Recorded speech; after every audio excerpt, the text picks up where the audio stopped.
Good. Okay, well, my name is Sylvia Smith, and I am the Director of Justice for Indigenous Women. And I am here with you, speaking from unceded and unsurrendered Algonquin territory. So yeah, I'm very pleased to be with you here today, just to tell you a little bit about Justice for Indigenous Women, as well as to tell you about a really cool project that's happening in Mitimatlik, which is known by most of us down south as Pond Inlet. Well, Justice for Indigenous Women is actually the offspring of something called Project of Heart. It's an Indian residential school commemoration project. And one of the things, if they choose to do it for their social justice action piece, is to create what we call a witness piece.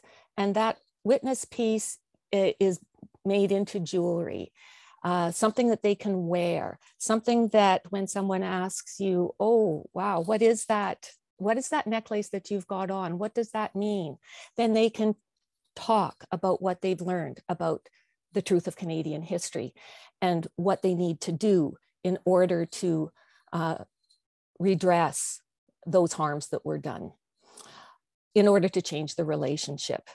So Justice for Indigenous Women began that way. We decided that our governing circle, our organization in general, would have a pretty even mix of Indigenous representation and non-Indigenous representation on it.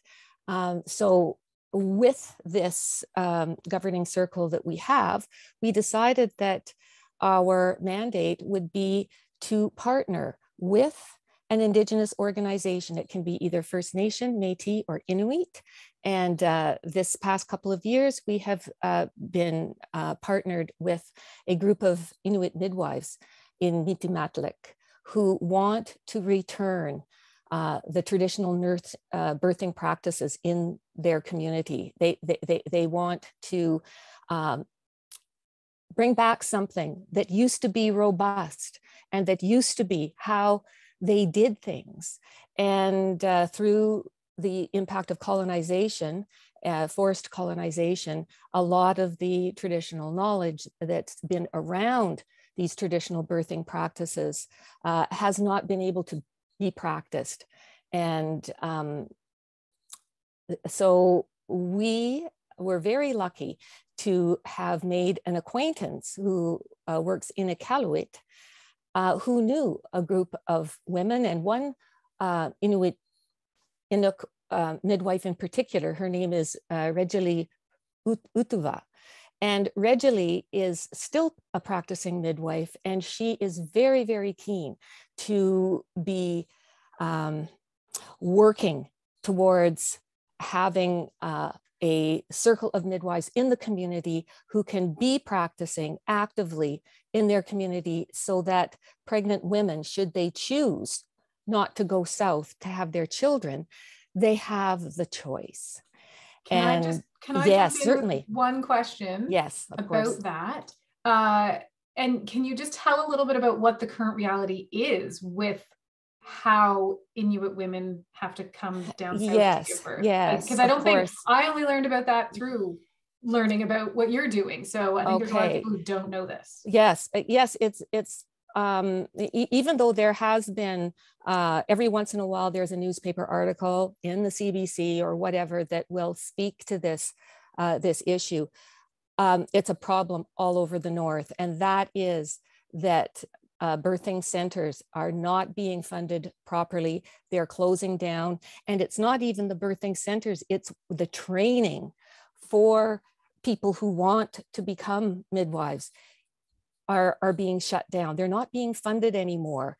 And that's a federal government issue. That's also a territorial issue. And it's impacting the Indigenous community in the North terribly. Just to give you an example, if a woman in Ottawa, where I live, wanted to give birth, I would really have no choice in the, at being 8.5 months pregnant, I would have to be flown what is the equivalent of going from Ottawa to Jamaica to give birth in Jamaica. Okay, now imagine entirely different culture and away from my home, away from my family. You know, in one of the experiences, which is one of the most profound for most women who have decided to have children, one of the most profound experiences of one's life, to be dislocated like that, it really throws not just the family, but the community into disarray. And so the women want to do something about it. And so this was an initiative, Justice for Indigenous Women really tries to do fundraising for grassroots projects. And while we might not raise a lot, even just something that can contribute to the beginning of something is we feel is worthwhile. And we feel that we're doing our part when it comes to trying to build bridges and to build respectful relationships with Indigenous people. This is one way that we feel we can do that, besides being able to educate at the same time. So education and then action. And I believe that our webinar that we had, where we were able to raise over $18,000, was a good start, and we provided participants there with some opportunities to actually write to their member of parliament or to the prime minister or whatever to say, look, enough is enough. Let's get going on this, and let's make this a priority, because it's just not right. It's not right. No, it's not at all. And when just to ask again, like just putting my head around this, right? When I gave birth, like I was here in Ottawa, I had the choices of, I did have a midwife, did I want a midwife though? Did I want a hospital birth, a home birth, like all the options available? I can't imagine at 8.5 months pregnant, getting on a plane and are they allowed to bring anyone? Do they come by themselves? Like, well, that depends. If you might have to check this information out with the community itself. But from what I know, if there is no one to take, let's say, who can take the children, if you're a mother and you've got 2 other children. That was my other, I can't imagine leaving an older child to go get, yes, like, yes. Oh. Then those children have to come with the mother who is pregnant. So you can imagine it's like bringing your whole family right down with you, and who's going to take care of them when they're, yeah, it's something we just don't have to think about. If you live in a main city center where you take those services for granted, we have no idea what that impact does. All of us, I mean, so many people can empathize with this, but especially women, who went through birth like this, when you think about this, it's, we need to know about it, and we need to write our letters, and we need to show our support.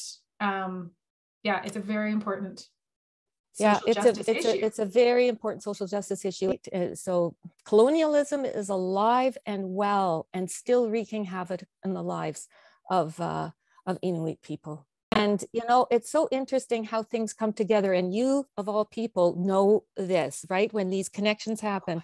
To tell you how the whole jewelry idea started is because a friend of mine who really didn't know much about Indian residential schools or anything either, but she knew that I was involved with these tiles.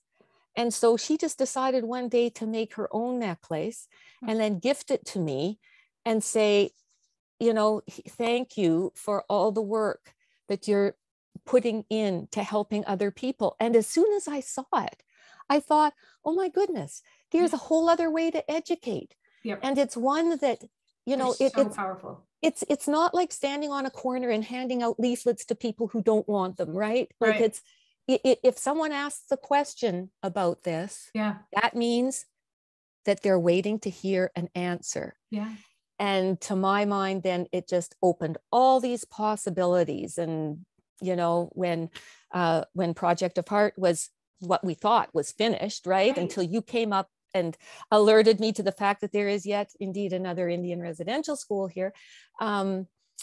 we thought, okay, people can still keep doing this, only they can use the tiles for their own purposes within their school, or if they want to do something like make jewelry. There's lots of students and learners in any milieu. It doesn't have to be school, Right.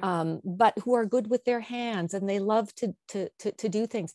If they're passionate and this speaks to them, well, why not? Right. Let's all get together and let's do this. And I love everything about anyway. it. Yeah. And that it's handmade, and that the love went into hand making it, and that the person's, soul went into it, that's being Yeah. There's a lot of goodwill in that. There's a lot of heart, Yes. A heart and spirit, right? It's that relational learning that actually carries a lot of meaning.